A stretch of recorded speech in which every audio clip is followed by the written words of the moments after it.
uchun kishining hayoti qiziq voqealarga boy bo'lishi kerak. Bu yerda kerak so'zini alohida ajratib olishimiz kerak. Bu zarur deganga teng bo'ladi. Demak, gapimiz zaruriylik shartiga tushyapti. Gapimizni yana ikki qismga bo'lib olishimiz kerak. Ya'ni birinchi qism she'r yoza olish, ikkinchi qism esa kishining hayoti qiziq voqealarga boy bo'lishi. Bu yerda ham ikkita gap, bitta gap bo'lib kelyapti. Mana ko'rishimiz mumkin. Yaxshi she'r yoza olish uchun kishining hayoti qiziq voqealarga boy bo'lishi kerak. Qiziq voqealar bo'lgani uchun natijada she'r yoza olyaptimi? Demak, hayoti qiziq voqealarga boy bo'lishi sabab bo'lsa, yaxshi she'r yoza olishi natija bo'lyapti.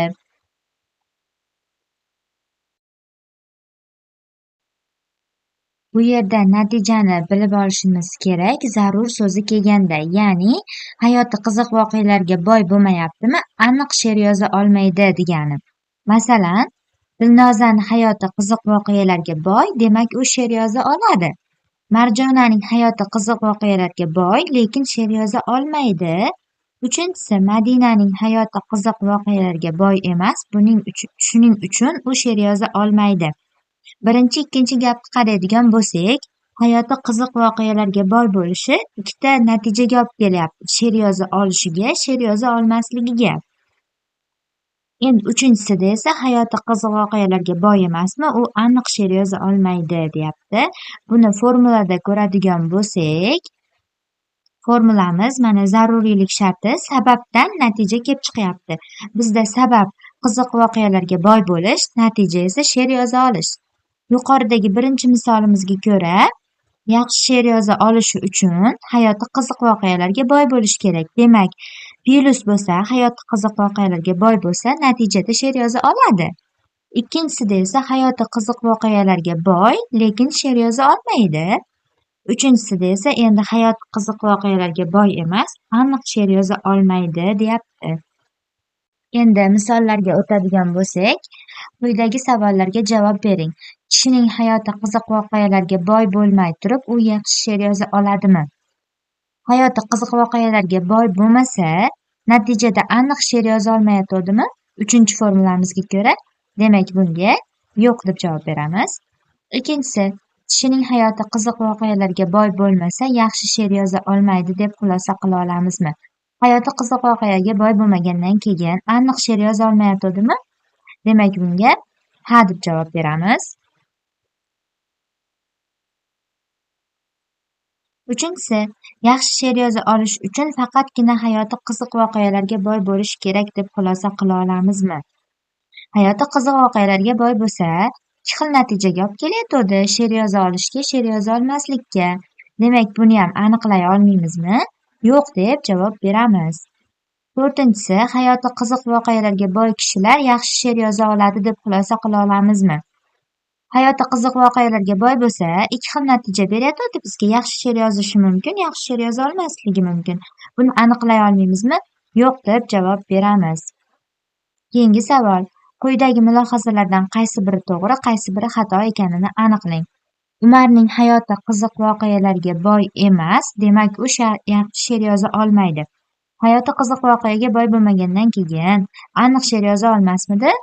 Demak bunga ha deb javob beramiz. Keyingisi, Asliddinning hayoti qiziq voqealarga boy, demak u yaxshi she'r yoza oladi. Hayoti qiziq voqealarga boy bo'lishi bizga ikki xil natija olib kelyapti. Buni aniqlay olmaymizmi? Yo'q deb javob beramiz.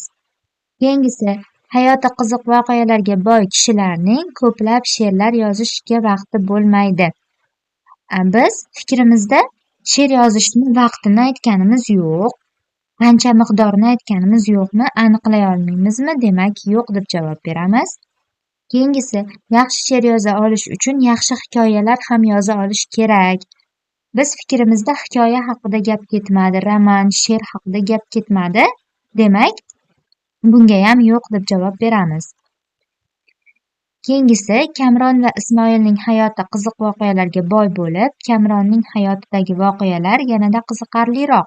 Shuning uchun Kamron Ismoildan yaxshiroq she'r yoza oladi. Bu yerda ham taqqoslash bo'lib qolyapti. Biz buni aniqlay olmaymiz. Xuddi birinchi fikrda ko'rganimizdaqa biz bog'dan kelsak, bu tog'dan kelib qolyapti. Shuning uchun yo'q deb javob beramiz. 10-si, quyidagi savollarga javob bering. Yaxshi she'r yoza oladigan kishilarning hayoti qiziq voqealarga boy deb xulosa qila olamizmi? Hayoti qiziq voqealarga boy. Yaxshi she'r yozyaptimi? Aniq hayoti qiziq voqealarga boy. Demak, bunga ha deb javob beramiz.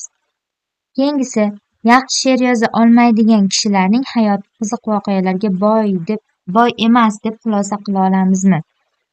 Hayoti qiziq voqeaga boy bo'lsa ham yaxshi she'r yoza olmasligi mumkin-ku. Demak, bunga yo'q deb javob beramiz. 11. Quyidagi mulohazalardan qaysi biri to'g'ri, qaysi biri xato ekanini aniqlang. Ilyos yaxshi she'r yoza oladi, demak uning hayoti qiziq voqealarga boy. Hayoti qiziq voqeaga boy. Yaxshi she'r yozyaptimi? Demak, aniq hayoti qiziq voqeaga boy. Shuning uchun bunga ha deb javob beramiz. Ikkinchisi, faqatgina yaxshi she'r yoza oladigan kishilarning hayoti qiziq voqealarga boy. Hayoti qiziq voqealarga boy bo'lishi ikkita sababga olib kelardi bizda: yaxshi she'r yoza olishga, yaxshi she'r yoza olmaslikka. Demak, buni aniqlay olmaymiz. Yo'q deb javob beramiz. Keyingisi, Saidamir yaxshi she'r yoza olmaydi, demak uning hayoti qiziq voqealarga boy emas. Hayoti qiziq voqealarga boy bo'lsa ham yaxshi she'r yoza olmasligi mumkin. Demak, bunga aniqlay olmaymizmi? Yo'q deb javob beramiz. Keyingisi, kishining hayoti qiziq voqealarga boy bo'lishi uchun u yaxshi she'r yoza olishi kerak. Buni ham aniqlay olmaymiz. Demak, yo'q deb javob beramiz. Hayoti qiziq voqealarga boy bo'lsa-la, yaxshi she'r yoza olmaydi-ku, ikki xil natijaga olib keladi. Shuning uchun yo'q deymiz. Keyingisi, Abdulazizning hayoti qiziq voqealarga boy, demak u katta bo'lsa shoir bo'ladi. Biz fikrimizda uni shoir bo'lishi, yozuvchi bo'lishi haqida gap ketgani yo'q. Shuning uchun bunga ham yo'q deb javob beramiz. 4-fikr, hayoti qiziq voqealarga boy kishilar yaxshi she'r yoza oladi. Demak, gapni tahlil qilishni boshladik. Bu yerda ham ikkita sodda gap, bitta qo'shma gap ko'rinishida kelyapti. Ya'ni birinchi sodda gapimiz hayoti qiziq voqealarga boy bo'lish bo'lsa, ikkinchi sodda gapimiz yaxshi she'r yoza olish bo'ladi. Yana o'sha sababdan natija kelib chiqyapti. Bu yerda sabab hayoti qiziq voqealarga boy bo'lish bo'lsa, natija esa yaxshi she'r yoza olish bo'ladi. Sababdan natija kelib chiqyapti. Endi bu yerda yetarlilik degan narsa keladi. Formulasida ozgina o'zgarish bo'ladi. Sababdan natija kelib chiqyapti. Masalan, kishining hayoti qiziq voqealarga boy, demak u aniq she'r yoza oladi. Hayoti qiziq voqeaga boy bo'ldimi? Bo'ldi, aniq she'r yozadi. Ikkinchisida kishining hayoti qiziq voqealarga boy emas, lekin u she'r yoza oladi. Uchinchisi, kishining hayoti qiziq voqealarga boy emas, demak u aniq she'r yoza olmaydi. Ya'ni hayoti qiziq voqealarga boy bo'lmaganligi ikki xil natijaga olib kelyapti: she'r yoza olishiga, she'r yoza olmasligiga. Buni formula ko'rinishida ko'rsak, formula yetarlilik. Sabab hayoti qiziq voqealarga boy bo'lishi bo'lsa, natija she'r yozish bo'lyapti. Hayoti qiziq voqeaga boy bo'ldimi? Aniq she'r yoza olyapti. Ikkinchi formulamizda hayoti qiziq voqeaga boy bo'lmadimi? Aniq she'r yozyapti yoki she'r yoza olmayapti. Yoki buni boshqa misolda ko'radigan bo'lsak, meni o'qishim uchun kitob bo'lsa bo'ldi, o'sha 100% o'qiyman. Bu yerda ham xuddi shu narsa, hayoti qiziq voqeaga boy bo'ldimi, u aniq she'r yoza oladi. Misollarda ko'ramiz. Quyidagi savollarga javob bering. Yaxshi she'r yozish uchun faqatgina kishining hayoti qiziq voqealarga boy bo'lishi kerak deb xulosa qila olamizmi? Hayoti qiziq voqealarga boy bo'lmasa ham she'r yozishi mumkinmi? Aniqlay olmaymizmi? Demak, bunga yo'q deymiz. Ikkinchisi, kishining hayoti qiziq voqealarga boy bo'lmasa, u yaxshi she'r yoza olmaydi deb xulosa qila olamizmi? Hayoti qiziq voqeaga boy bo'lmasligi ikki xil natijaga olib kelardi: yaxshi she'r yoza olishga, yaxshi she'r yoza olmaslikka. Aniqlay olmaymiz, demak bunga ham yo'q deb javob beramiz. Uchinchisi, Yaxshi she'r yoza oladigan kishilarning hayoti qiziq voqealarga boy deb xulosa qila olamizmi? Hayoti qiziq voqeaga boy bo'lsa, aniq she'r yoza olarmidi? Ha, olardi. Lekin hayoti qiziq voqeaga boy bo'lmasa ham she'r yozishi mumkin. Demak, bungayam yo'q deb javob beramiz. To'rtinchisi, yaxshi she'r yoza olmaydigan kishilarning hayoti qiziq voqealarga boy emas deb xulosa qila olamizmi? Yaxshi she'r yoza olmayaptimi? Demak, aniq uni hayoti qiziq voqeaga boy emas. Bunga ha deb javob beramiz. Keyingisi 14. Quyidagi mulohazalardan qaysi biri to'g'ri, qaysi biri xato ekanini aniqlang. Birinchisi, Nodirning hayoti qiziq voqealarga boy, demak, u yaxshi she'r yoza oladi. Yaxshi she'r yoza oladi. Hayoti qiziq voqeaga boy bo'lsa, birinchi formulamizga ko'ra, u yaxshi she'r yozadi.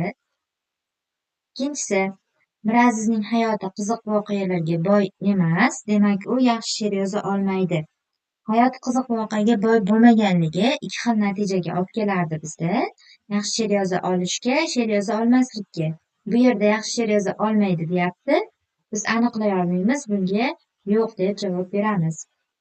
Sisi, Elbek yaxshi she'r yoza oladi, demak, uning hayoti qiziq voqealarga boy.